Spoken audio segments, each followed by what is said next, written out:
ஸ்கூலுக்கு வர்றது கோவத்தில் இனி எனக்கு மல்லியம்மாவே வேணான்னு சொல்லிட்டேன். மல்லியம்மாவும் அப்படி பேசுனதுல வருத்தப்பட்டு வீட்டை விட்டே போயிட்டாங்க சித்தி. இப்போ எனக்கு அம்மா இல்லை சித்தி. இங்கே பாருங்க, நான் இம்பசிஷன் எழுதி வச்சிருக்கேன். நான் எத்தனை தடவை ஐ எம் சாரி மல்லியம்மான்னு எழுதி வச்சிருக்கேன் பாருங்க. இதை கொண்டு போய் மல்லியம்மா கிட்ட கொடுத்தா மல்லியம்மா வந்துருவாங்கல்ல. அண்ணா டாடா அப்படி பண்ண முடியாதுன்னு சொல்லிட்டு போயிட்டாங்க சித்தி. இது மல்லியம்மா கிட்ட காமிச்சு கூட்டிட்டு வருமா சித்தி? ப்ளீஸ் சித்தி. நீ பேசு. வெண்பா, ஆ ஆ உன் மல்லியம்மா போனது எங்களுக்கும் வருத்தம் தான். இப்படி சின்ன குழந்தைய விட்டுட்டு போறியே, உனக்கெல்லாம் மனசாட்சியே இல்லையான்னு நாங்களும் கேட்டோம். அதுக்கு உன் மல்லியம்மா, நான் வேலைக்கு தான் வந்தேன், நான் வெண்பாவுக்கு அம்மா எல்லாம் கிடையாது, இது ஒரு கான்ட்ராக்ட், அந்த கான்ட்ராக்ட் முடிஞ்சு போச்சு, நான் வேலை செஞ்சு முடிச்சிட்டேன், இதுக்கு மேல இந்த வீட்ல என்னால இருக்க முடியாதுன்னு சொல்லிட்டு போயிட்டாங்க. வேலைக்கு வந்தவங்க வேலை முடிச்சிட்டு போனா நம்ம என்ன பண்ண முடியும்? இல்லை, நான் நம்ப மாட்டேன் சித்தி. என் மல்லியம்மா எனக்கு அம்மாவு தான் வந்தாங்க. அவங்க வேலைக்கெல்லாம் வரல. என் மல்லியம்மா விட்டுட்டுலாம் போக மாட்டாங்க. நான் வேணான்னு சொன்னதுனால அர்த்தப்பட்டு போயிருப்பாங்க. நான் கூப்பிட்டா நிச்சயம் வருவாங்க. செல்லக்குட்டி, நான் சொன்னதுல உனக்கு நம்பிக்கை இல்லைன்னா நீ பாட்டிக்கிட்டே கேட்டு பாரு.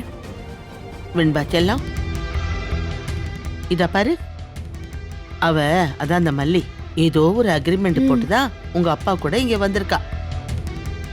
நாங்க தான் பல சமயத்துல சொன்னோம்ல, போ நீ தான் நம்பல. ஆனா இன்னைக்கு அது உண்மையாயிடுச்சுல்ல.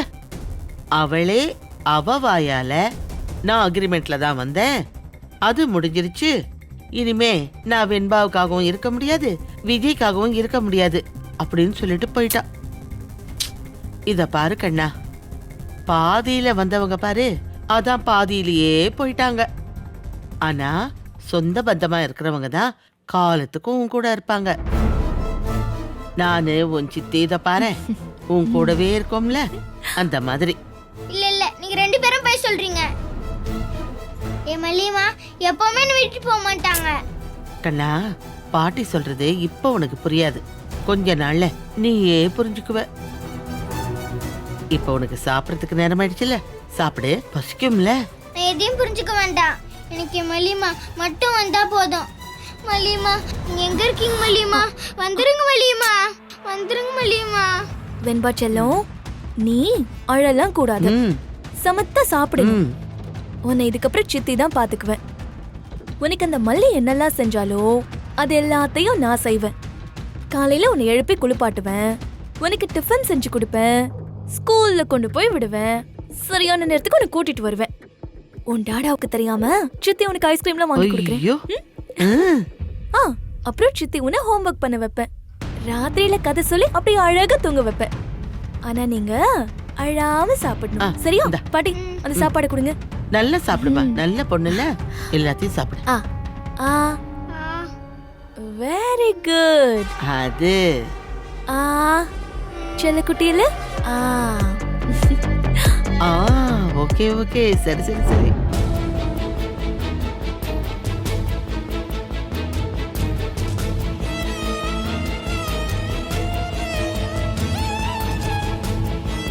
நான் உங்களை பார்க்க மாட்டேன், உங்ககிட்ட பேச மாட்டேன். I hate you Malliyamma. Tata, எனக்கு நீங்க போதும் டாடா, வேற யாரும் வேணாம். என் டாடா தான் பெஸ்ட். இந்த மல்லியம்மா ஃபர்ஸ்ட்.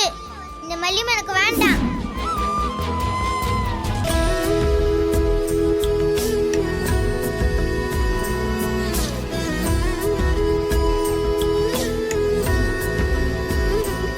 மல்லி, என்ன மல்லி இது? ஒவ்வொரு நேரமும் நான் சாப்பாடு போட்டு கொண்டு வந்து வச்சுக்கிட்டே இருக்கேன், நீ சாப்பிடாம இருந்தா என்ன அர்த்தம்? இன்னும் எத்தனை நாளைக்கு நீ கொலைப்பட்டினியா இருக்க போற? எனக்கு பசிக்கல அண்ணி. இங்க பாரு, அண்ணி சொல்றத கேளு, நல்லா சாப்பிட்டு தெம்பாரு. நீ என்ன நினைக்கிறியோ கண்டிப்பா நடக்கும். இப்படி அழுது சாப்பிடாம இருந்தா எதுக்குமே பிரயோஜனம் இல்லாம போயிடும், பாத்துக்க. மல்லியை இனிமே இந்த வீட்டுல வச்சிருக்க கூடாது. ஏதாவது பண்ணி இவ்வளவு சீக்கிரம் விஜய் வீட்டுக்கு அனுப்பிடணும். அந்த வீட்டுல கொஞ்ச நாள் ஓரஞ்சாரமா இருந்து என்னாலேயும் அந்த வீட்டை மறக்க முடியல. இவ அந்த வீட்டுல ராணி மாதிரி இருந்தவ, எப்படி அந்த வீட்டை அவ்வளவு சீக்கிரம் மறக்க முடியும்?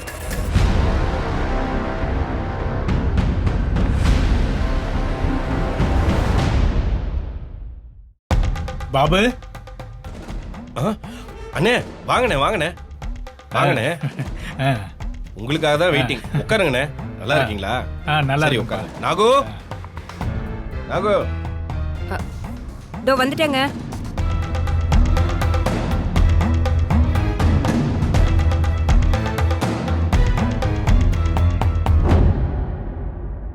வா. அண்ணனுக்கு டீ போட்டு எடுத்துட்டு வா.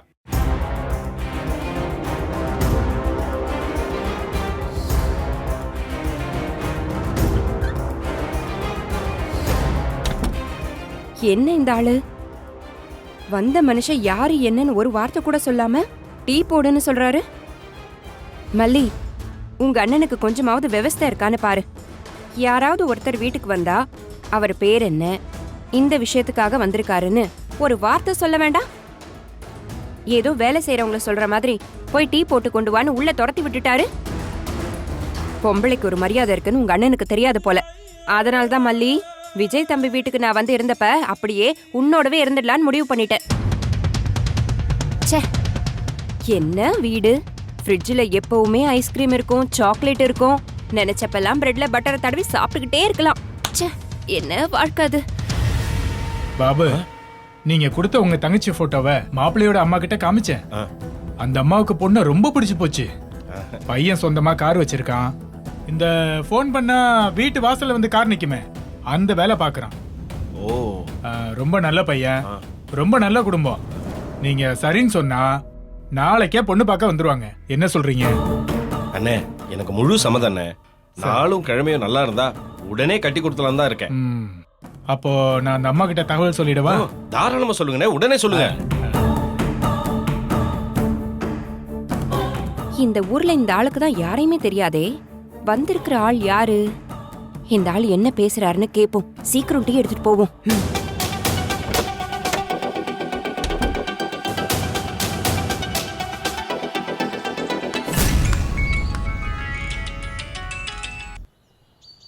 ஹலோ, வணக்கம்மா. வணக்கம் தரகரே. ஆமா, என்னாச்சு? பொண்ணோட அண்ணன்கிட்ட பேசிட்டீங்களா? அவங்க என்ன சொன்னாங்க? நான் பொண்ணோட அண்ணன் கிட்ட தான் பேசிட்டு இருக்கேன். நாளைக்கே உங்களை வர சொல்லிட்டாரு. ஆ, உங்களுக்கு பொண்ணை பிடிச்சிருந்தா உடனே பேசி முடிச்சிடலாம். ம், ம். எப்ப வேணாலும் கல்யாணத்தை வச்சுக்க அவங்க ரெடியா இருக்காங்க. நாளைக்கு நீங்க வந்துடுறீங்களாம்மா? கண்டிப்பா வந்துடுறோம் தரகரே.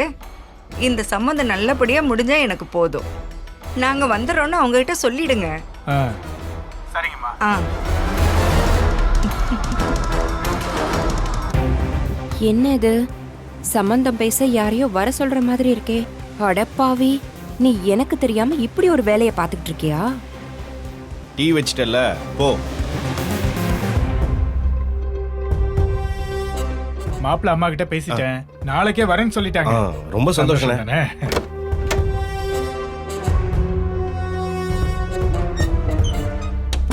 என்னது?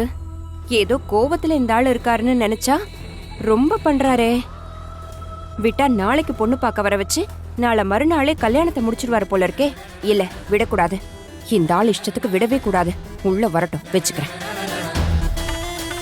அப்ப நான் கிளம்புறேன் பாபு. நாளைக்கு எல்லாத்தையும் ரெடி பண்ணி வச்சிருங்க. அண்ணே நீங்க வாங்கண்ணே, எல்லாமே ரெடியா இருக்குண்ணே. சரி சரி, நான் அப்ப வரேன். அண்ணே டீ குடிச்சிட்டு போங்கண்ணே. இல்ல பரவாயில்ல, நான் வரும்போது டீ குடிச்சிட்டு தான் வந்தேன். சரி, அப்ப நான் வரேன் பாபு. வாங்கண்ணே. வரேன்.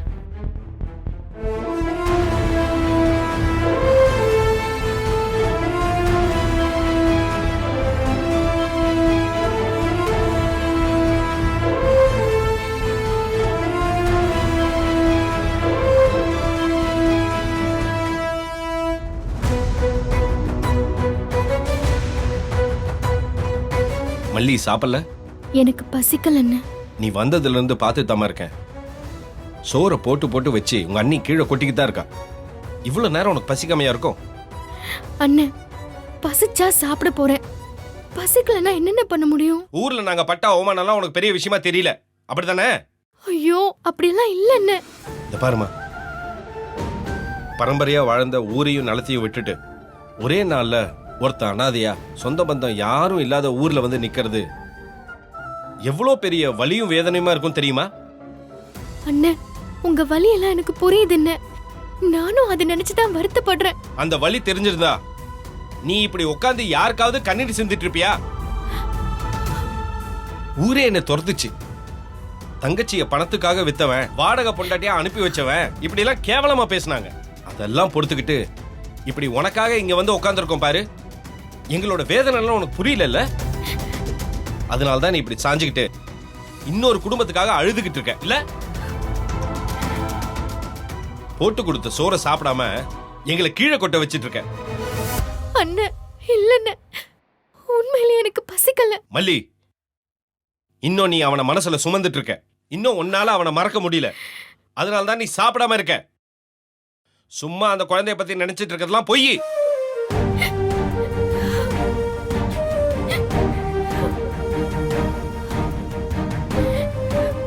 இப்ப என்னன்னு நான் சாப்பிட்டாதான் உனக்கு உண்மையா இருக்கேன்னு நீ நம்புவியா? இப்பவே நான் சாப்பிடுறேன்னு.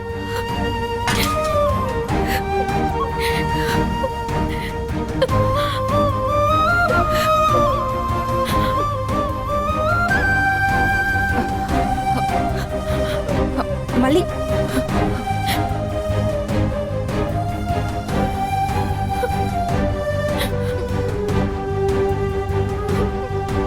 இந்தா.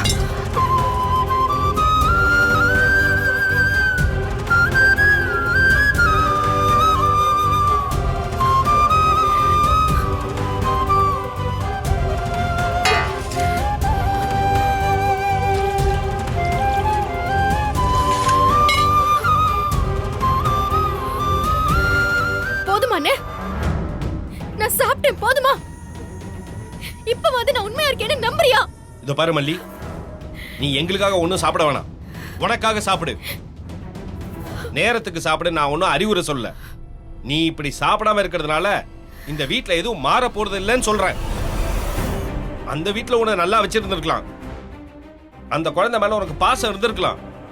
அவங்கள விட்டு வந்ததுனால உனக்கு வருத்தமா கூட இருக்கலாம். ஆனா அது எதுவும் இந்த அண்ணன் பட்ட அவமானத்துக்கு முன்னாடி ஒரு தூசிக்கு கூட சமமாகாது. அத முதல்ல நீ புரிஞ்சுக்கோ. என் மனசுல அப்படியே காயமா இருக்குமா. என் ரத்தம்லாம் கொதிக்குது. நான் இந்த ஊருக்கு வந்ததுல இருந்து ராத்திரி ஒரு போட்டு கூட தூங்கினது இல்ல. இந்த வழியில என்னன்னு தெரியாம இப்படிலாம் பண்ணிட்டு இருக்காத. நான் அவ்வளவுதான் சொல்லுவேன். அப்புறம் இன்னொரு விஷயம், உனக்கு நான் சீக்கிரம் கல்யாணம் பண்ணறதா முடிவு பண்ணி வச்சிருக்கேன். நாளைக்கு உன்னை பொண்ணு பார்க்க வராங்க.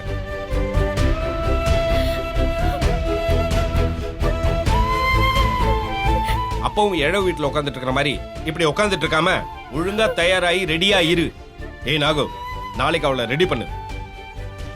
அண்ணே, நான் அந்த வீட்ல இருந்தது உனக்கு பல கஷ்டத்தை கொடுத்துருச்சு, நிறைய அவமானத்தை உண்டாக்கிடுச்சு. அதை நான் புரிஞ்சுக்கிட்டேன்.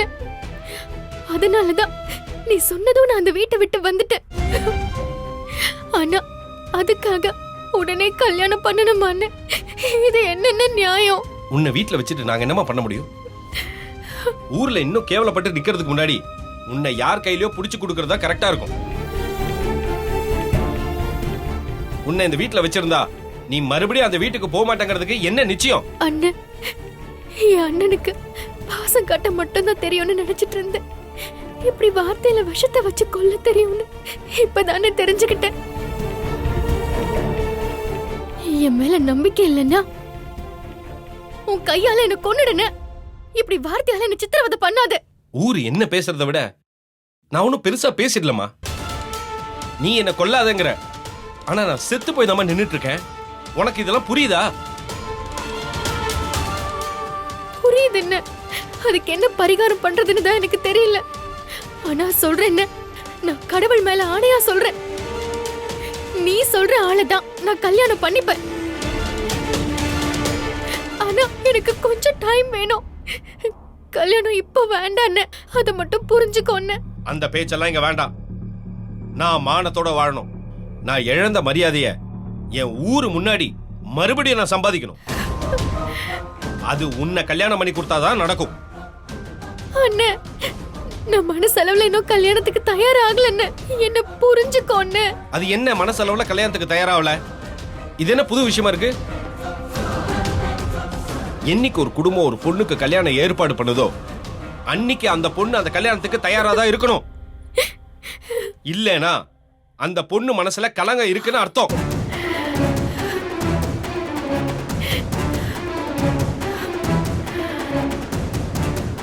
இந்த பார், என் வார்த்தையை மதிச்சு நான் சொல்றபடி நடந்துக்கிட்டேனா உன் கழுத்துல தாலி கயிறு ஏறும், இல்ல என் கழுத்துல இந்த தூக்கு கயிறு ஏறும். ஞாபகம் வச்சுக்கோ.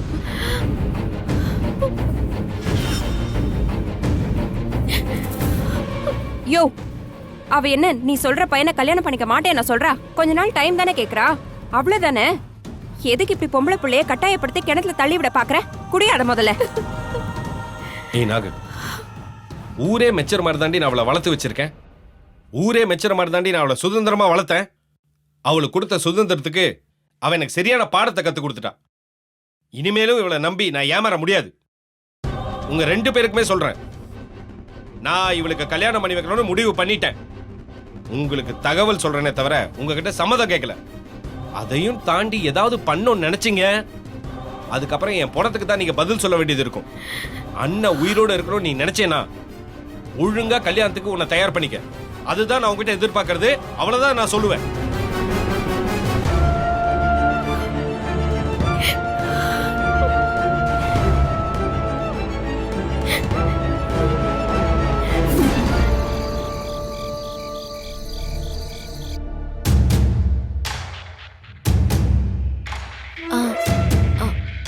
வெண்பா செல்லும், தூங்குமா, நல்லா தூங்கு. நீ நான் உன் சித்தை இருக்கேன், உன் கூடவே இருப்பேன். உன்னை நான் நல்லா பாத்துப்பேன், கவலைப்படாத. நான் உன்னை பத்திரமா பாத்துக்கிறேன். தூங்கு செல்லும், தூங்கு.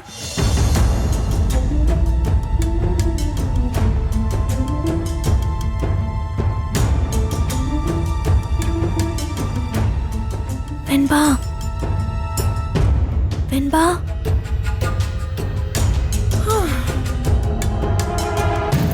இந்த வேலையை ஒரு நாள் பார்க்கறதுக்கே இந்த பாடா இருக்கே. நான் எப்படி இந்த வேலையை டெய்லி பண்ண போறேன்? என்ன பண்றது? எல்லாம் என் தலை எழுத்து. இதெல்லாம் பண்ணிதான் விஜய் மாமாவை கல்யாணம் பண்ணிக்க வேண்டியதா இருக்கு. பண்றேன். உன்னை நல்லா பாத்துக்கிறேன். விஜய் மாமாவை என் கழுத்துல தாலி கட்ட வைக்கிறேன். அதுக்கப்புறமா மத்ததை நான் பாத்துக்கிறேன். இப்ப நீ தூங்கு.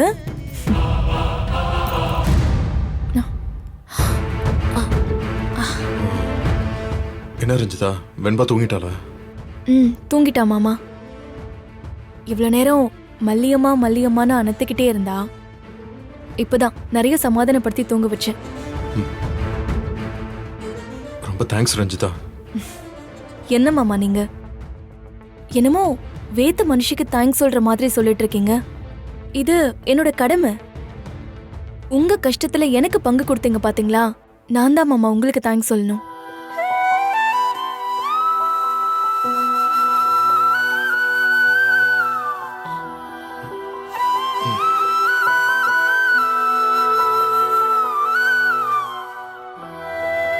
வெண்பா செல்லம், டாடாவை மன்னிச்சிடுறா.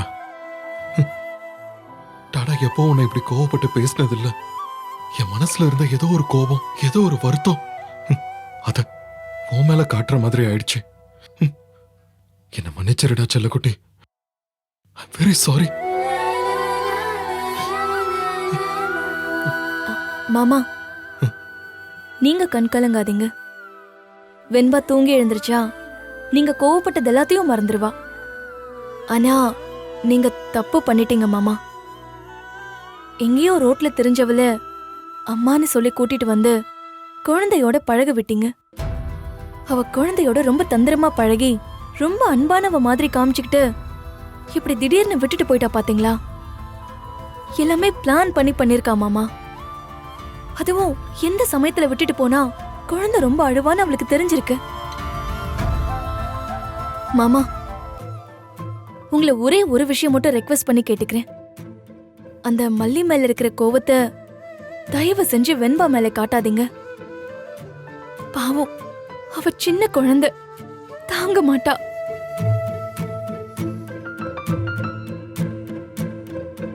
மாமா, நீங்க ஒன்னும் பயப்படாதீங்க. வெண்பாவை நான் பாத்துக்கிறேன். கொஞ்சம் கொஞ்சமா வெண்பாவை அந்த மல்லிய மறக்க வச்சிடுறேன்.